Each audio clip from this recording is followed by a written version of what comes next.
वाहिगुरु जी का खालसा वाहिगुरु जी की फतेह। 556ನೇ ಗುರುನಾನಕ್ ಜಯಂತಿ ನಾವು ಗುರುದ್ವಾರ ಶ್ರೀ ನಾನಕ್ ಸಾಹೇಬ್ನಲ್ಲಿ ಆಚರಿಸ್ತಾ ಇದ್ದೀವಿ. ಇಲ್ಲಿ ಬಹಳ ದೂರದಿಂದ ಭಕ್ತ ಜನ ಬಂದಿದ್ದಾರೆ. ಅರೌಂಡ್ 30,000 ಭಕ್ತರು ಬಂದಿದ್ದಾರೆ. ನಾವು ಎಲ್ಲ ಅವ್ರದ್ದು ವ್ಯವಸ್ಥೆ, ಊಟದ್ದು, ಇರೋದು ವ್ಯವಸ್ಥೆ ಎಲ್ಲ ಇಂತಜಾಮ್ ಎಲ್ಲ ಅರೇಂಜ್ಮೆಂಟ್ ಇದೆ ಇಲ್ಲಿ. ಮತ್ತು ಒಳ್ಳೆ ಕಾರ್ಯಕ್ರಮ ನಡ್ತಾ ಇದೆ. ರಾತ್ರಿ 1 ಗಂಟೆಯಿಂದ ಕಾರ್ಯಕ್ರಮ ಸ್ಟಾರ್ಟ್ ಆಗಿದೆ. ಇವತ್ತು 3 ಗಂಟೆ ನಗರ ಕೀರ್ತನ್ ಪ್ರೊಸೆಷನ್ ಸ್ಟಾರ್ಟ್ ಆಗುತ್ತೆ. ಅದು 7 ಗಂಟೆ ರಿಟರ್ನ್ ವಾಪಸ್ ಗುರುದ್ವಾರ ಬರುತ್ತೆ. ಎಲ್ಲರಿಗೆ ನಾನು ನನ್ನ ಕಡೆಯಿಂದ ಗುರುನಾನಕ್ ಜಯಂತಿ के शुभाशय ಹೇಳ್ತೇನೆ.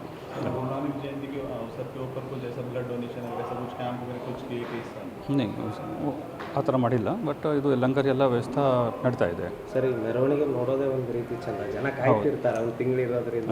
ಅದು ಧಾರ್ಮಿಕ ಮೆರವಣಿಗೆ, ಅದಕ್ಕೆ ಜನರಿಗೆ ಬಹಳ ಇಷ್ಟ ಇರುತ್ತೆ ನೋಡಲಿಕ್ಕೆ.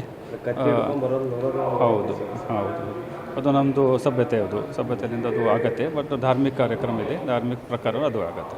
ಉತ್ತರ ಕರ್ನಾಟಕ ನ್ಯೂಸ್, ಇದು ಕನ್ನಡದ ಉಸಿರು.